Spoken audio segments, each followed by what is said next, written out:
Hello అండి అందరికీ welcome back to my channel Navyakruthi vlogs అండి. యాక్చువల్లీ ఇది థర్స్‌డే, ఫ్రైడే, సాటర్డే 3 రోజుల కలిపిన వ్లాగ్ అనమాట ఇది. ఏంటంటే ఇక్కడ రొయ్యలు, టమాటా కూర వండానండి. రొయ్యలు బయట క్లీన్ చేశాను కాబట్టి కొంచెం ఈగలనేది వస్తుంటే అట్లా స్ప్రే చల్లాను. ఇక్కడ మీటర్ ఎందుకు చూపిస్తున్నానంటే ఇది మరి కరెంటు ఫ్లక్చువేట్ వల్ల ఇట్లా అయిపోయిందండి. మామూలుగా ఎవరైనా దొంగ కనెక్షన్ పెడితేనో, కరెంట్ ఫ్లక్చువేట్ అయితేనో ఇట్లా మెల్ట్ అయిపోతదంట. సో, నేను పంచాయతీ ఆఫీస్‌కెళ్ళి అడిగితే ఈ మాట అన్నారు. సో, ఇక్కడ కాదమ్మా కరెంట్ ఆఫీస్‌కెళ్ళి అక్కడ కంప్లెయింట్ చేయండి అనని చెప్పారనమాట. దీనివల్ల ఏంటంటే ఇంట్లో హీటర్ ఖరాబయిపోయింది, మిక్సీ ఖరాబయిపోయింది. సో, కొన్ని వస్తువులు గూడా ఈ కరెంట్ అప్ అండ్ డౌన్ వల్ల ఖరాబయిపోయింది. వాషింగ్ మిషన్ గూడా ఒకసారి ఖరాబయితే బాగు జేపిచ్చాననమాట. ఇదనమాట అండి. కరెంట్ ఎక్కువ ఫ్లక్చువేట్ అవుతుంటే వస్తువులు గూడా ఖరాబయిపోతున్నాయి. అదే విషయం ఇక్కడ షేర్ చేస్తున్నాను. ఇంకొకటి ఏంటంటే క్లారిటీ. వీడియో అంతా లైట్‌లేసి బానే తీస్తున్నానండి. బట్ ఎందుకనో అట్లా షాడోగా వస్తుంది. అది ఎందుకనేది అర్థం కావడం లేదు. సో, మీకేమన్నా తెలిస్తే కామెంట్ బాక్స్‌లో తప్పకుండా చెప్పండి. మామూలుగా దొంగ కనెక్షన్ అంటే ఇక్కడ ఎవరు పెడతారు? ఇయాల రేపట్లో ఎవరు పెట్టరు గానీ, కరెంటే ప్రాబ్లమ్ ఉందండి. అప్ అండ్ డౌన్ అవుతూ ఉంటది. ఏ రోజు సరిగ్గా రాదు. ఇంక్లూడింగ్ ఛార్జింగ్ పెట్టినా గానీ తొందరగా ఛార్జ్ అవ్వదండి ఫోన్ కూడా. సో, అంత ఇబ్బందిగా ఉంది. ఓనర్ వాళ్ళు వచ్చినప్పుడు ఇంక ఈసారి చూపిచ్చాలి. ఎందుకు అంటే దాన్ని మనం ఏది చేసింది కాదు.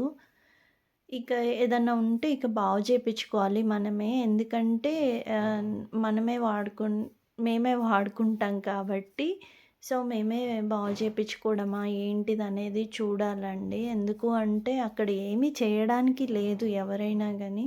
దానంతట అదే ఆ వైరింగ్ అనేది మెల్ట్ అయిపోయింది. ఇంకోటి పెద్ద ఏమనిపిస్తుందంటే వాటరేసుకుంటాం కదా! వాటరేసుకున్నప్పుడు అదొక్కటి భయమవుతుంది. ఆ మోటార్‌కి మళ్ళీ కరెంట్ వల్ల ఏమన్నా అయితే అది పెద్ద డ్రాబ్యాక్ అయితది. నేను అస్సలు బేర్ చేయలేను. సో, దాని గురించి కొంచెం ఆలోచిస్తున్నానండి. చెప్పాలి ఈసారి. ఇంకిక్కడొచ్చేసి రొయ్యలను ఒక సావడా చేప ఉంటే అది మార్కెట్‌లో అంతకు ముందు ఎప్పుడో తెచ్చుకున్నాను. ఆల్మోస్ట్ 1 మంత్ అయిపోయింది. సో, అవే ఇక్కడ వండుకుంటున్నాననమాట. పిల్లలు ఎలాగో తినరు. వాడేమో నచ్చితే తింటాడు, లేకపోతే లేదు. ఆమె అయితే అస్సలు ముట్టను గూడా ముట్టదు. ఇదనమాట సంగతి.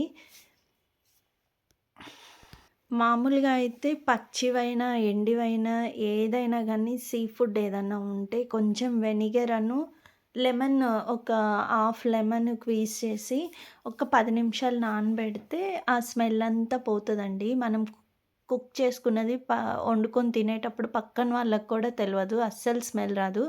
కొంచెం కుక్ చేసేటప్పుడు స్మెల్లొస్తది. సో, దాని జెన్యూనిటీని అది కోల్పోలేదు కాబట్టి దాన్ని మనం ఏం చేయలేము. దానికి యాక్సెప్ట్ చేయాల్సిందే.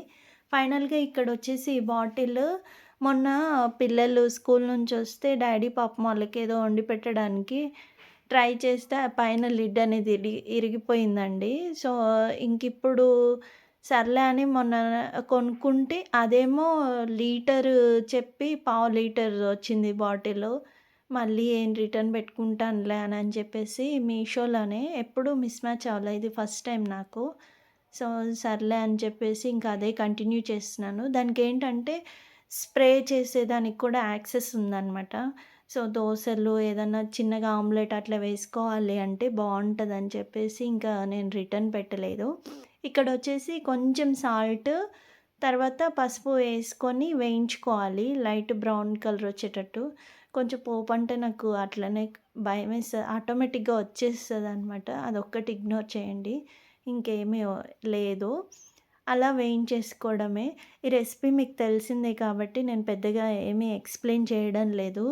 ఇంకా వచ్చేసి ఫైనల్‌గా కర్రీ అయితే చాలా బాగొస్తదండి. క్లీనింగ్ మాత్రం 8-9 టైమ్స్ చక్కగా కడిగేసుకోవాలి. ఇసుక లేకుండా ఫ్రెష్ వాటర్ వచ్చేంత వరకు. సో, ఇదొక్కటే మెయిన్. ఇంకా ఫ్రైడే రోజు నేను ఇది మిక్సీ పడదాము. అనని చూస్తే సాటర్డేకి కొంచెం పిల్లలకి వేద్దాం కదా టిఫిన్ అన్న, చాలా రోజులు అయిపోయిందని చూస్తే మిక్సీ ఖరాబ్ అయిపోయిందండి బాబు. మామూలుగానే అది డైరెక్ట్ అయిపోయి ఒకసారి కొంచెము ఇబ్బంది వచ్చేసింది. సో, ఇప్పుడు మొత్తానికి ఖరాబ్ అయిపోయింది. అన్నీ ప ఈ పవర్ అప్ అండ్ డౌన్ వల్లే అనని నాకు అనిపిస్తుంది. ఇక మళ్ళీ వాళ్ళు ఆశపడ్డారు గదా! ఎందుకు డిసప్పాయింట్ జేయడం అని జెప్పేసి యాక్చువల్లీ కర్డ్ లేదు నా దగ్గర. అయినా గానీ కొంచెం ఆయిలేసి మైసూర్ బోండా, బేకింగ్ సోడా కలిపి చేద్దామని చూస్తే అయేమో ఫస్ట్ వాయి అస్సలు రాలేదు. సర్లే ఫ్రిడ్జ్‌లో ఉన్న కొద్దిగా కర్డేసి మళ్ళీ నెక్స్ట్ వాయికి కలిపి వేశాను. కొంచెం బెటర్ అనిపిచ్చింది. అట్లా అప్ అండ్ డౌన్ అయిపోయింది నా ప్రాసెస్ అంతా. ఈ వ్లాగ్ అంతా క్లమ్జీగా అయిపోయింది. ఇంకా ఫైనల్‌గా ఏంటంటే, వర్క్ చేసేటప్పుడు ఎలా ఉంటాం చెప్పండి? అంతా టైర్డ్ అయిపోయి ఎట్లనో ఉంటాము. మా పాప మాత్రం ప్రతి వీడియోలో టానీగా, పిచ్చి పిచ్చిగా కనిపిస్తున్నావు మమ్మీ అని అంటుంది. సో, అందుకనే కొంచెం రెడీ అయ్యి ఆ రోజు మిక్సీ పడదాం అని కూర్చుంటే అది అట్టర్ ఫ్లాప్ అయిపోయింది. ఇంక ఇది సాటర్డే మార్నింగ్ కొంచెం ఎర్లీగా లేచి వాళ్ళ కోసం ఆ బోండాలనేవి ప్రిపేర్ చేశాననమాట. ఇంకా ఆ పవర్ ఇష్యూ అయితే నాతోనైతే అస్సలు కాదండి. ఈసారి మా డ్యాడీ వచ్చినప్పుడు చెప్పి చేయించుకోవాల్సిందేను. మనతోనసలు కాదు. అది తిరగడం, చేయడం అంటే అస్సలు కుదరని పని. సో, ఫైనల్‌గా అయితే చూడండి, కర్డ్ ఏసినవేమో కొంచెం వచ్చాయన్నమాట స్మూత్‌గా. అదేమో ఫస్ట్ ఏసింది ఇంకా రాయిలాగా అయిపోయింది. ఫైనల్‌గా బోండాలొచ్చేసి అలా అయిపోయినాయండి. 2 డేస్‌ది పల్లీలు ఛీ! ఇవి సిసమే సీడ్స్ ఏమంటారు? నువ్వులు, టమాటా ఉంటే చట్నీ అది ఏసి పెట్టాను. తినేసి వెళ్ళండమ్మా అని చెప్పేసి. ఇంకా మళ్ళీ బ్యాక్ టు వచ్చేస్తే సాటర్డే ఈవినింగ్‌కి నేను ఎవరినన్నా అడగాలి అంటే కొంచెం మొహమాటం ఎక్కువ నాకు. దానికి తోడు ఏ వస్తువైనా లేకపోతే టక్కుమని పక్కింటికో, ఎదురింటికో ఎళ్లి తెచ్చుకోవాలని అనిపిచ్చదు. ఎంత అయిన వాళ్ళైనా సరే తొందరగా అడగలేననమాట. ఉన్న దాంతో అడ్జస్ట్ చేసుకోవడానికే చూస్తాను. సో, మేబీ ఎక్కువ క్వాంటిటీ అయ్యుంటేనేమో కొంచెం గిర్నీ కన్నా వెళ్ళి పట్టిచ్చడానికి అట్లా ట్రై చేసేదాన్నేమో. సో, క్వాంటిటీ కూడా తక్కువే ఉంది. ఇడ్లీ పిండి ఎంత నానబెట్టుకుంటామండి మాక్సిమం ఏదో 2 గ్లాసులు చిన్నవి నానబెడతాం గదా! సో, అట్లా ఒక వాయ సరిగ్గా తిరిగేలోపు అది ఖరాబయిపోయింది.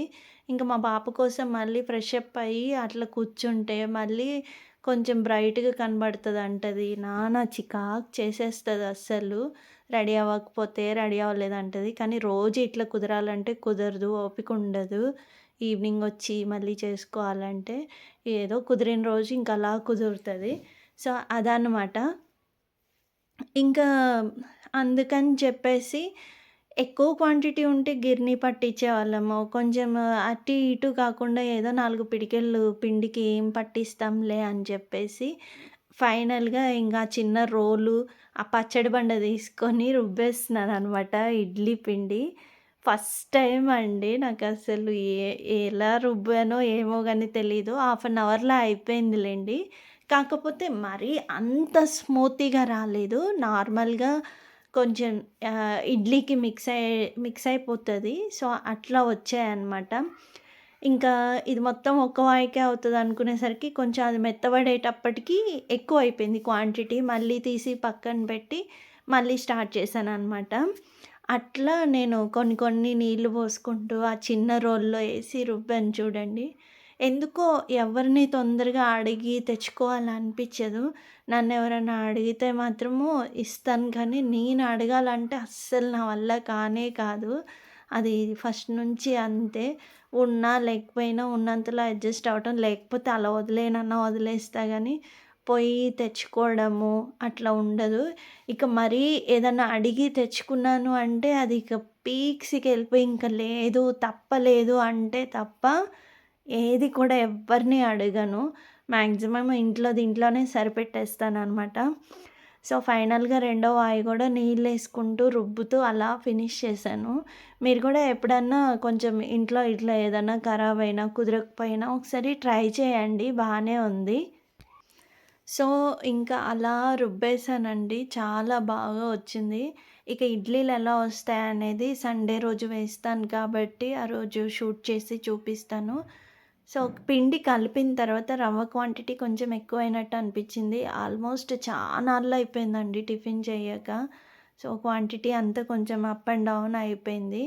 చూసారా? ఎప్పుడు నేను థర్స్‌డే రోజు నానబెట్టి, ఫ్రైడే రోజు ఈవినింగ్ మిక్సీ పట్టుకుంటే అది పోయి నానా రచ్చ బీభత్సం అయిపోయింది. సో, మొత్తానికైతే పచ్చడి బండతో పిండి రుబ్బిన ఘనత నాకే అనమాట. సో, దాని పేటెంట్ రైట్ కూడా నేనే తీసుకోవాలనుకుంటున్నాను. జస్ట్ ఉట్టిగా అట్లా జోక్ అనమాట. మొత్తానికి ఒకళ్ళని అడగలేక, మళ్ళీ తెచ్చుకోలేక, దాన్ని అప్పటికప్పుడు రిపేర్ చేయించలేక, ఫైనల్‌గా దీని పంతం అయితే ఇలా పట్టేసాననమాట. బానే వచ్చింది. చిన్న రోలేసుకొని మొత్తానికి అడ్జస్ట్ చేసి అలా ఇలా 2 వాయల్లో రుబ్బేసానండి. ఇంకా మళ్ళీ లేట్ అయిపోతే బ్యాటర్ ఏదైతే ఉందో, ఆ బ్యాటర్ మొత్తం ఖరాబ్ అయిపోయే ఛాన్స్ కూడా ఉంది. ఆల్రెడీ ఒక వాయ తిరిగి మళ్ళీ సగం పప్పు ఉండిపోయి, నేను మళ్ళీ రవ్వ నానబెట్టి ఇంత అయిపోయిందండి. సో, అందుకోసమే ఇలా చేయాల్సొచ్చింది. ఎవరిని అడగలేక గూడా ఈ డెసిషన్ తీసుకున్నాను. ఫైనల్‌గా అయితే ఇది అండి వ్లాగు. మీకెలా అనిపిచ్చింది, ఏంటిదనేది తప్పకుండా కామెంట్ బాక్స్‌లో షేర్ చేయండి. మీరు కూడా నాలాగే ఒకవేళ ఆలోచిస్తారా ఏంటిదమే అనేది కూడా కామెంట్ చేయండండి. మొత్తానికి పిండయితే నూరేసి రుబ్బడం కాదు, నూరేసి ఫినిష్ చేశాను. సో, ఇక్కడ మొత్తం తీసేసాననమాట. ఫైనల్‌గా ఇదండి. ఎందుకు అంటే సమ్‌టైమ్స్ ఒస్తాయి. బట్ వచ్చినప్పుడు ఆ సిట్యుయేషన్‌కి తగ్గట్టుగా మనం మోల్డ్ అవ్వాలి. ఇదంతా కొత్తేమి కాదు. చిన్నప్పుడైతే మా మమ్మీ వాళ్ళు పనికెళ్తే పిండి మరి రోట్లో ఏసి రుబ్బేవాళ్ళము. మరి నేనొక్కదాన్నే కాదు, మా ఫ్రెండ్స్ చుట్టుపక్కల ఉంటారు గదా! ఇప్పుడు ఫ్రెండ్స్ అంటే ఒకళ్ళదొక ఊరు, ఒకళ్ళదొక ఊరు అవుతుంది మన పిల్లలకి. అప్పుడు అలా కాదు. గల్లీ నిండా మనమే ఉంటాం. అదే గల్లీలో స్కూల్ ఉంటది. అక్కడికే ఎళ్తాం, చదువుకుంటాం, వస్తాము. మేమందరం అంతే. పని ఫినిష్ చేసుకొని అప్పుడు ఆటకెళ్ళేవాళ్ళము. ఎన్ని నీళ్లు మోసేవాళ్ళమో బోర్ దగ్గర నుంచి. అట్లా పని చేసుకునేవాళ్ళము. సో, మళ్ళీ ఒకసారి రీక్రియేట్ చేసినట్టుగా ఇట్లా నూరుకున్నాను రుబ్బకుండా. అంతే తేడా. మరొక మంచి వీడియోతో కలుస్తానండి. లక్ష్మీ రమణ గోవింద గోవింద. ఉంటానండి మరి. నమస్తే. ఎలా ఉందనేది తప్పకుండా కామెంట్ చేయడం మాత్రం మర్చిపోకండి. ఓకేనా? ధన్యవాదాలండి మరి. Thank you so much. అలా.